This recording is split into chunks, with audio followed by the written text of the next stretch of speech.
The first time James played for me, I forgot to sing. Not because he was distracting, though he was, in ways I was not ready to examine, but because what he did with the introduction was so unexpected and so exactly right that I stood at the end of the piano and listened with my mouth slightly open, like someone who had forgotten they had a part in this. He finished the introduction and looked up. "That's where you come in," he said. "I know where I come in," I said. "Then come in," he said, and played it again. "My name is Cecily. I'm 36 years old and I have not performed publicly in 5 years. This is not a secret. It is, in certain circles, a known thing. The way certain failures become known things, passed from person to person in the particular currency of the classical music world, which is small and has a long memory and very little mercy for the high-profile kind of falling apart. The falling apart in question happened at a recital at a concert hall I will not name, in front of an audience I will not estimate, during a piece I had sung 100 times. Something went wrong, not my voice, not the notes, something underneath the notes, something in the mechanism that translated intention into sound, and I stopped, in the middle of a phrase, and stood there for what felt like a very long time, and was probably 12 seconds, and then walked off the stage. The reviews were kind in the way that reviews were kind when they were being devastating. I spent the years after that teaching, which I was good at, and which required me to be in rooms with music, without being required to make it myself. I told myself this was enough. I told myself this with decreasing conviction until 3 months ago, when my former teacher called and said there was an audition at a house I had always wanted to sing for, and she thought I was ready, and I said I wasn't, and she said she hadn't asked if I was ready. She'd said she thought so, which was different. I needed a new accompanist. My former one had retired to the country with her husband and her cats, and her very sensible perspective on what mattered, which I envied. Someone gave me James's number. I called him on a Tuesday and he said he was available, and I said, I had an audition in 6 weeks, and he said that was enough time. And I said I wasn't sure, and he said let's find out, which is how I am standing at the end of a piano in a rehearsal room in the basement of a music school, having just failed to sing my entrance, listening to him play it again. James was not what I expected from an accompanist. This is partly my fault for having expectations, and partly the fault of a decade of working with accompanists who were uniformly excellent, uniformly skilled, and uniformly oriented toward invisibility in the way of people whose entire professional identity was built around supporting someone else's sound. James was not invisible. He was perhaps 38, with the kind of hands that you noticed on a pianist, broad, unhurried at rest, precise in motion, and an attention that was entirely his own, not borrowed from whoever he was playing for. He listened to me with his whole body in a way that I found immediately and inconveniently difficult to ignore. He also had opinions.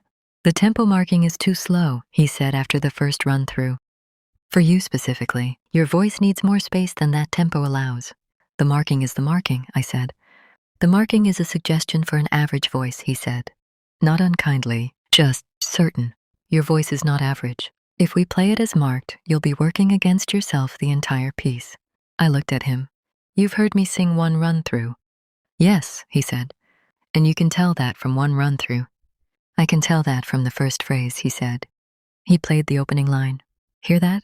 There, that's where the phrase needs to breathe.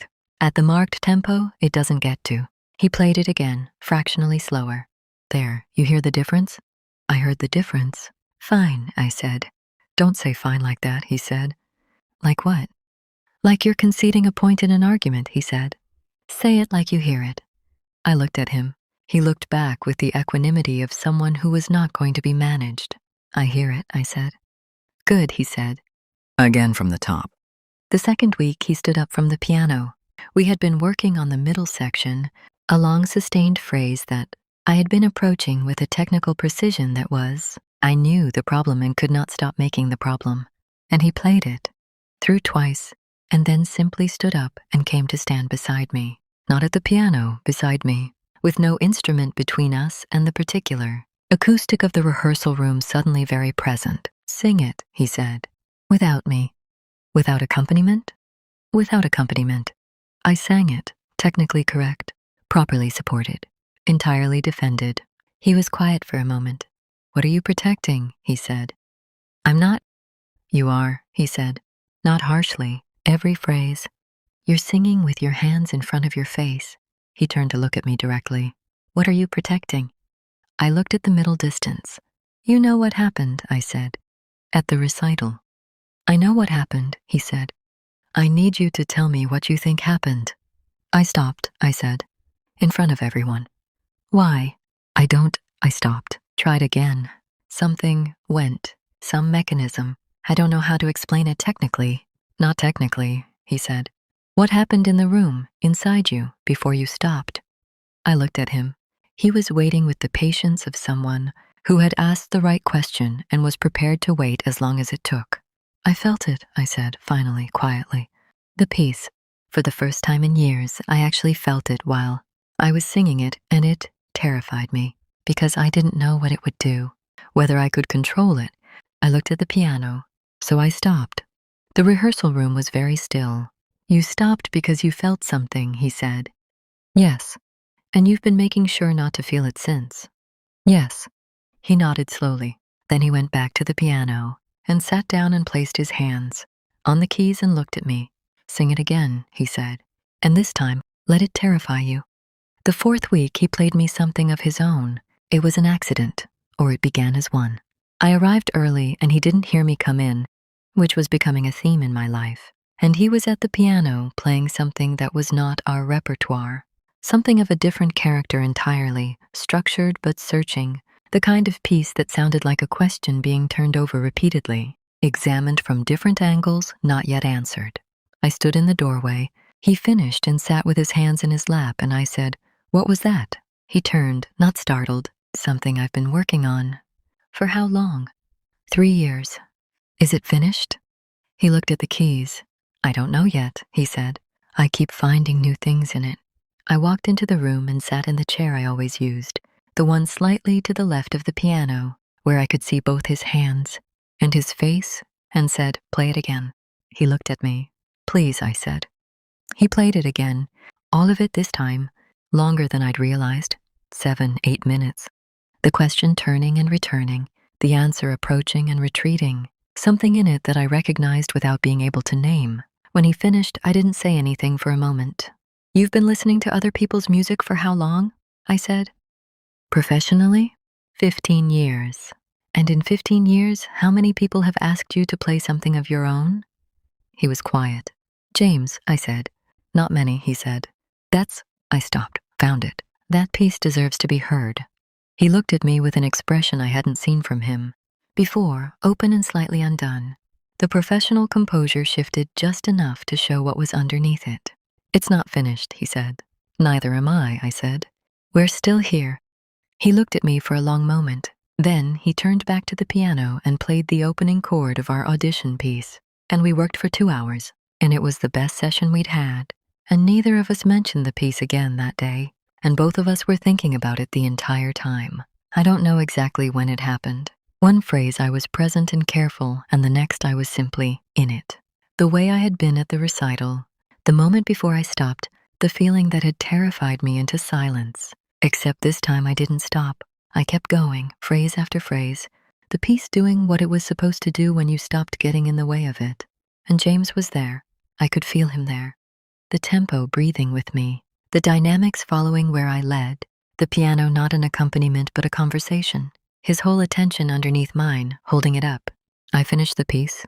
The rehearsal room was very quiet. I looked at James. He had not moved. His hands were still on the keys, very still, and he was looking at me with an expression that was entirely unguarded in a way I had not seen from him before and did not know what to do with. "There it is," he said softly. My eyes stung. I looked at the ceiling. "I didn't stop," I said. "No," he said. "You didn't." It felt like I stopped. "I know," he said. I could hear it. I looked at him. "Could you feel it? From there?" "Yes," he said, simply. "The whole time." We were quiet. The rehearsal room. The piano between us and not between us. "James," I said. "Yes." "Your piece," I said. "The one you've been working on for 3 years." He waited. "I think it's finished," I said. "I think you finished it just now and didn't realize." He looked at the keys. Something moved across his face, slow, certain. the way things moved when they settled rather than shifted. How do you know? He said. Because it sounded like a question, I said. And I think you just heard the answer. He looked up at me. The distance between the end of the piano and the piano bench was not very far. I had stood at that distance for 5 weeks, and it had been professional and appropriate and increasingly, undeniably insufficient. I walked around the piano. He turned on the bench to face me, and I stopped when there was very little space between us and looked at him. This person who had heard my voice before, I trusted it again, who had stood beside me without an instrument and asked the right question and waited, who had played something private and true when he thought no one was listening, and accepted without deflection that it was worth hearing. The audition is Saturday, I said. I know. After Saturday, I know, he said. His voice was quiet. I've been thinking about after Saturday. What have you been thinking? He reached up and his hand came to rest against the side of my face. Careful, asking. The same deliberateness he brought to everything. And I leaned into it before I decided to, the way I had leaned into the music.